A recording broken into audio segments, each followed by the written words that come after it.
नमस्कार मित्रांनो, नर्सिंग एक ईश्वर सेवा मी आरोग्यदूत या चॅनलमध्ये मी अक्षया तुम्हा सर्वांचं मनापासून स्वागत करते। तर मित्रांनो, तुम्ही जर माझ्या चॅनलवर नवीन आला असाल तर चॅनलला सबस्क्राईब करा, व्हिडिओला लाईक करा, शेअर करायला विसरू नका आणि माझा आजचा व्हिडिओ कसा वाटतो किंवा आवडल्यास लाईक करा, तुमची प्रतिक्रिया कळवा।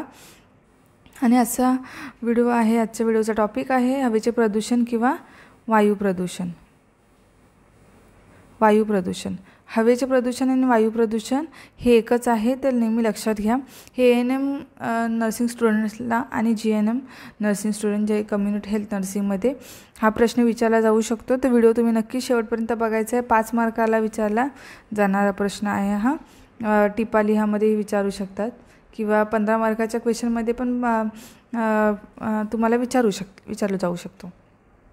तर त्याच्यामध्ये तुम्हाला काय 15 मार्काचा पूर्ण प्रश्न विचारत नाही, हवेचे प्रदूषण स्पष्ट करा। 5 मार्कालाच विचारतात, पण 15 मार्काच्या प्रश्नामध्ये 5-5 मार्काचे जे 3 प्रश्न असतात त्याच्यामध्ये विचारला जाऊ शकतो किंवा टिपा लिहामध्ये पण विचारला जाऊ शकतो। तर तुम्ही आजचा व्हिडिओ नक्की शेवटपर्यंत बघा, मी काय काय गोष्टी ॲड करेन। तर आपण बघूया आजचा व्हिडिओ। आजचा टॉपिक आहे हवेचे प्रदूषण किंवा वायूचे प्रदूषण। तर व्याख्या बघूया आपण त्याची। तर माणसाच्या घराभोवतालच्या हवेत जेव्हा हानिकारक पदार्थ मोठ्या प्रमाणावर गोळा होतात तेव्हा हवेचे प्रदूषण झाले असं। म्हणजे माणसाच्या घराभोवतालच्या हवेत जेव्हा हानिकारक पदार्थ मोठ्या प्रमाणावर गोळा होतात तेव्हा हवेचे प्रदूषण झाले असे म्हणतात। सध्याच्या काळात हवेचे प्रदूषण हा जगाला म्हणजे सर्व जगाला भेडसावणारा महत्त्वाचा प्रश्न आहे। हवेचे प्रदूषण हा सगळ्या जगाला भेडसावणारा महत्त्वाचा प्रश्न आहे। तर तुम्हाला हवेचे प्रदूषण म्हटल्यावरती किंवा वायू प्रदूषण म्हटल्यावरती तुम्हाला अशी डेफिनेशन लिहायची आहे त्याची 5 मार्काची। त्याच्यानंतर वायू प्रदूषणाचे मुख्य स्रोत आपण बघणार आहोत। वायू प्रदूषण कशामुळे होतो त्याचे स्रोत बघणार आहोत। तर मोटार गाड्या किंवा स्वयंचलित वाहने दुसरा आहे उद्योगधंदे किंवा उद्योग, तिसरा आहे घरगुती स्रोत, चौथा आहे इतर स्रोत। ठीक आहे, वायू प्रदूषणाचे मुख्य स्रोत तुम्हाला मी लिहिले तसंच क्वेश्चन पेपरमध्ये लिहायचं आहे, तुम्हाला असे मुद्दे लिहायचे आहेत। त्याच्यानंतर आहे पहिलं आपण बघणार आहोत मोटार गाड्या आणि स्वयंचलित वाहने, त्याच्यावरती आपण बघणार आहोत, त्याच्याविषयी माहिती लिहायची तुम्हाला। तर सर्व शहरी भागात मोटार गाड्या वायू प्रदूषणाचा प्रमुख स्रोत बनतात। ही वाहने हवेत हायड्रोकार्बन, कार्बन मोनॉक्साईड, शिसे, नायट्रोजन ऑक्साईड, कणात्मक पदार्थ सोडतात। म्हणजे सर्व शहरी भागात मोटार गाड्या वायू प्रदूषणाचा प्रमुख स्रोत बनतात। ही वाहने हवेत हायड्रोकार्बन, कार्बन मोनॉक्साईड, शिसे, नायट्रोजन, ऑक्सिजन, कणात्मक पदार्थ सोडतात। जास्त सूर्यप्रकाश यापैकी काही हायड्रोकार्बन व नायट्रोजन व ऑक्साईड वायू वातावरणात ऑक्सिडायझिंगचा स्थायी अभाव असणाऱ्या प्रकाश रासायनिक प्रदूषकांमध्ये रूपांतर होतात। म्हणजे यातले काही जे वायू आहे ते वातावरणातील स्थायी अभाव असणाऱ्या प्रकाश किंवा प्रदूषकामध्ये रूपांतर होतात। या व्यतिरिक्त डिझेल इंजिने किंवा चुकीच्या पद्धतीने वापरली जातात। या व्यतिरिक्त डिझेल किंवा इंजिन जे आहे ते चुकीच्या पद्धतीने वापरली जातात तेव्हा वातावरणात काळा धूर व हानिकारक वापा सोडतात। इंजिन किंवा डिझेल चुकीच्या पद्धतीने वापरल्यामुळे वातावरणात काळा धूर व हानिकारक वापा सोडल्या जातात। तर अशा प्रकारे मोटार गाड्या स्वयंचलित वाहनापासून एवढे म्हणजे वायू किंवा वायू प्रदूषणाचे स्रोत आपल्याला तयार होतात। ठीक आहे, त्याच्यानंतर आहे आपला दुसरा मुद्दा उद्योगमध्ये काय आहे, तर उद्योगांमधून अनेक प्रकारची प्रदूषके वातावरणात मोठ्या प्रमाणात सोडली जातात। उद्योगधंदे जे आहेत, फॅक्टरीज असतात त्याच्यामध्ये केमिकल फॅक्टरी असेल किंवा कुठल्याही प्रकारच्या फॅक्टरी, त्याच्यामधून अनेक प्रदूषकं सोडली जातात।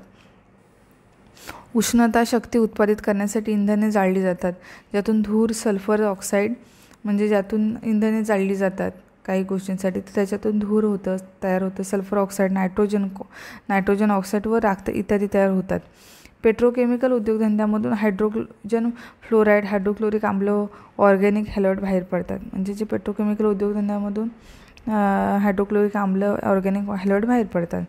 हे उद्योग उंचावल्यावर चिमण्यातून जास्त तापमानाचे प्रदूषण म्हणजे चिमण्या असतात त्याला, हे उद्योग उंचावरल्या चिमण्यातून म्हणजे त्याला चिमण्या असतात बाहेर, म्हणजे हे विषारी पदार्थ किंवा जे पदार्थ असतात ते सोडण्यासाठी ते आपल्याला वरती चिमणी लावलेली असते, एकदम उंचावरती नेऊन सोडली जाते।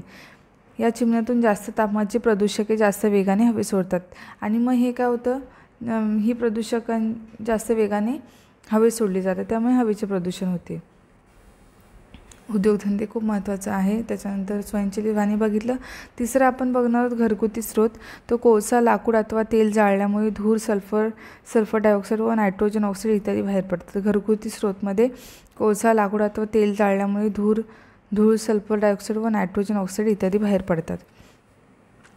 त्याच्यानंतर चौथा आहे इतर संकीर्ण स्रोत. इतर स्रोत कुठले आहेत तर कचरा जाळणे, भट्ट्या, कीटनाशक फवारणी किंवा इतर नैसर्गिक असे म्हणजे इतर नैसर्गिक स्रोत. बाकीचे आता ते उद्योगधंदे, स्वयंचलित वाहने आपण बघितलं.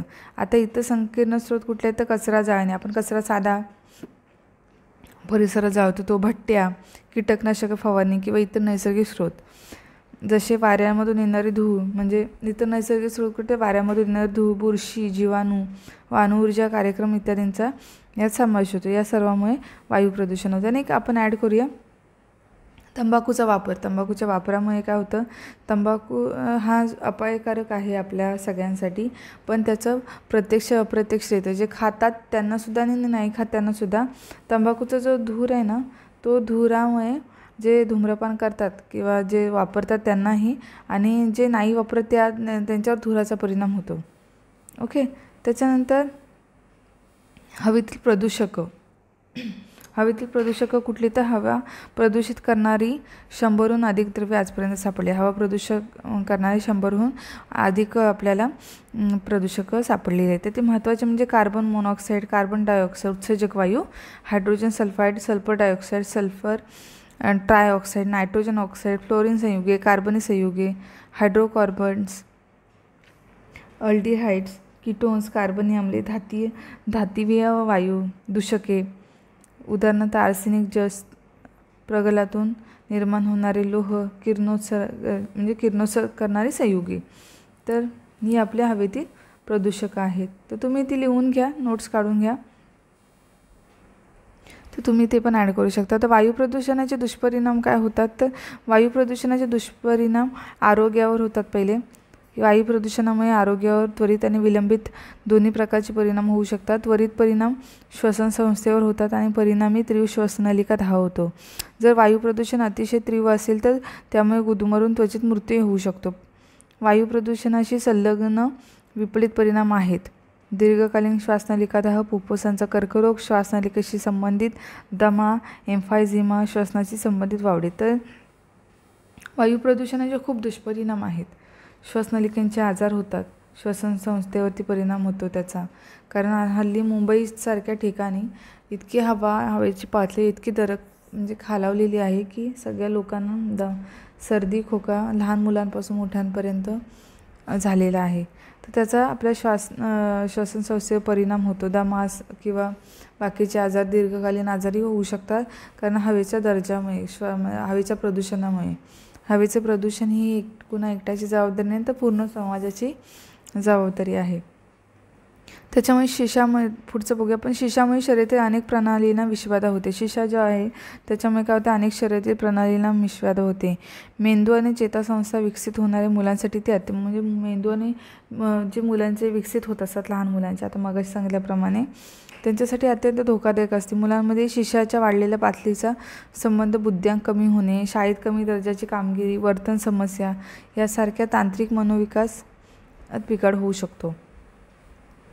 त्याच्यानंतर सामाजिक आणि आर्थिक पैलू. यामध्ये काय होतं, वनस्पती, प्राणी, जीवांचा विनाश. यामध्ये काय होतं, वायू प्रदूषणाचे दुष्परिणाम बघतो. यामध्ये सामाजिक आणि आर्थिक पैलूमध्ये यामध्ये वनस्पती, प्राणी, जीवांचा विनाश, धातूचे क्षरण, गंज चढणे, इमारतींचे नुकसान, स्वच्छता देखरेख आणि दुरुस्तीचा खर्च, सौंदर्य कमी होण्याचा समावेश होतो. वायू प्रदूषणामुळे शहरामध्ये दृश्यमानता कमी होते. यामुळे कपडे खराब होऊ शकतात. वायू प्रदूषणाचे दुष्परिणाम तुम्हाला बघायचे आहेत तर ते एवढे आहेत. आपल्याला पण कधीही इग्नोर केल्या जाणाऱ्या गोष्टी आपल्याला काय करायचं आहे, ह्या गोष्टींचा विचार करून सगळे इग्नोर करतात. बट वायू प्रदूषणामुळे आपल्या शरीराला त्रास आहे. त्याच्यानंतर आपल्या आजूबाजूचं सौंदर्य नष्ट करण्याला वायू प्रदूषण कारणीभूत असतं. नुसतं वायू प्रदूषण नाही तर पाण्याचं प्रदूषण जे आपण पितोय ते, हवेचे प्रदूषण, ध्वनी प्रदूषण, हे आपण मानवाने निर्मित केलेल्या गोष्टी आहेत. आपण तयार केल्यात, आपण आपल्या स्वतःसाठी तयार केलेल्या गोष्टी आहेत या. तर ठीक आहे. तर तुम्हाला वायू प्रदूषणाचे दुष्परिणाम आरोग्यावरती आणि त्याच्या वायू म्हणजे काय दुष्परिणाम होतात ते लिहायचं आहे. त्याच्यानंतर तुम्हाला सामाजिक आणि आर्थिक पैलू लिहायचे आहेत त्याचे, म्हणजे सामाजिक आणि आर्थिक पैलूवरती त्याचा काय परिणाम ते लिहायचं आहे. त्याच्यानंतर हवेच्या प्रदूषणाचे नियंत्रण आणि प्रतिबंध कसं करायचं, तर अंतर्भूतीकरण म्हणजे कंटामिनेट म्हणजे अर्थात परिसरातल्या हवेमध्ये विषारी वायू सोडण्यावर आळा घालणे. पण असं शक्यतो होताना हे नाही आहे, कारण परिसरातल्या हवेवरती वायू घालण्यास आळा घालणे हल्ली लोकही ऐकत नाही आहेत, सगळ्यांना पुढे जायचं आहे. ठीक आहे. अंतर्भूतीकरण अनेक अभियांत्रिक क्लृप्त्यातून साधले जाऊ शकते, जसे हवा खेळती ठेवणे,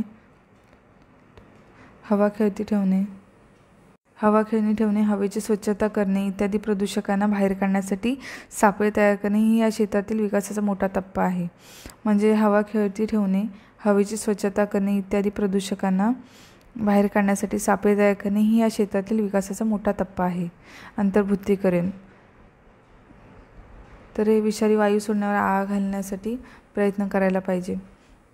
त्याच्यानंतर अदलाबदल करणे, प्रदूषणाविरहित प्रक्रिया कार्यान्वित करणे, कोळसा जाण्याऐवजी वीज, नैसर्गिक वायू, केंद्रीय उष्मिका लावणे, यामुळे धूर कमी होण्यास मदत होते. म्हणजे प्रदूषणावर आळा घालण्यासाठी कोळसा जाण्याऐवजी विजेचा वापर करणे, नैसर्गिक वायूचा वापर करणे, पेट्रोलचा वापर वाढणे हा स्वागतार्ह बदल आहे.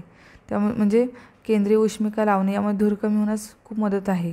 शिसेविरहित पेट्रोलचा वापर वाढवणे म्हणजे शिशेचा वापर बंद करून नुसता शिशेविरहित पेट्रोलचा वापर वाढवणे हा स्वागतार्ह बदल आहे, कारण शिशे सतत जमा विषारी पदार्थ आहे.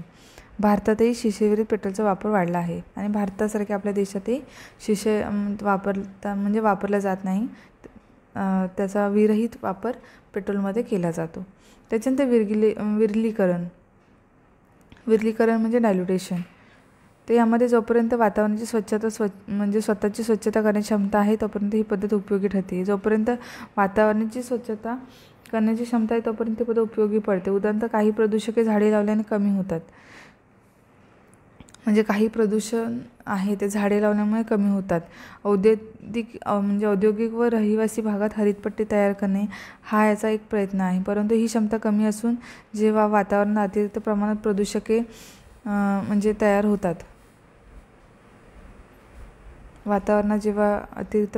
तयार होतात, तेव्हा खूप असा प्रॉब्लेम होतो. मग विरलीकरण म्हणजे डायल्युटेशन, यामध्ये हरितपट्ट्यांचा नुसता फायदा होतो आपल्याला, पण तो एक मर्यादित ह्याच्यापर्यंत होतो,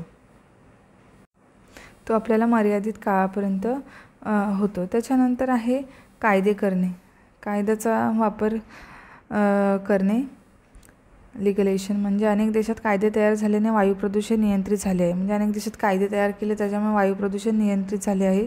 जसे स्वच्छ हवा कायदा, चिमण्यांची उंची, स्थानिक स्वराज्य संस्थांना चाचण्या करण्याचे हक्क प्रदान करणे, धूरविरहित जागा तयार करणे इत्यादी गोष्टींबद्दल कायदे तयार होऊ शकतात.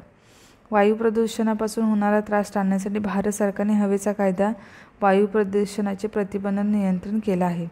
भारत देशानेही वायू प्रदूषणाचा कायदा नियंत्रित केला आहे किंवा हवेचा कायदा सरकारने तयार केला आहे. त्याच्यावरती आळा आणायला पाहिजे, त्याची तपासणी व्हायला पाहिजे.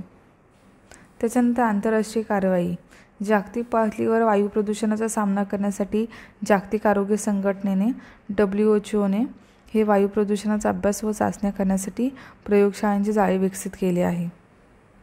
आंतरराष्ट्रीय कारवाई होते, यामध्ये जागतिक पातळीवर वायू प्रदूषणाचा सामना करण्यासाठी जागतिक आरोग्य संघटनेने म्हणजे WHO वर्ल्ड हेल्थ ऑर्गनायझेशनने वायू प्रदूषणाचा अभ्यास व चाचण्या करण्यासाठी प्रयोगशाळांची जाळी विकसित केली आहे.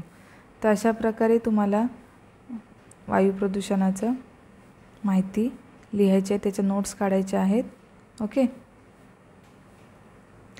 तर आजचा व्हिडिओ कसा वाटला मला नक्कीच कळवा, आणि वायू प्रदूषणावर आळा घालण्यासाठी आपल्या परीने आपण काय प्रयत्न करू शकतो किंवा झाडे लावण्यासाठी लोकांना प्रोत्साहन देणं, आपण स्वतः लावणं, कारण वृक्षतोडीचं प्रमाणही खूप वाढलं जातं. ते एकतरी झाड प्रत्येक व्यक्तीने लावलं पाहिजे.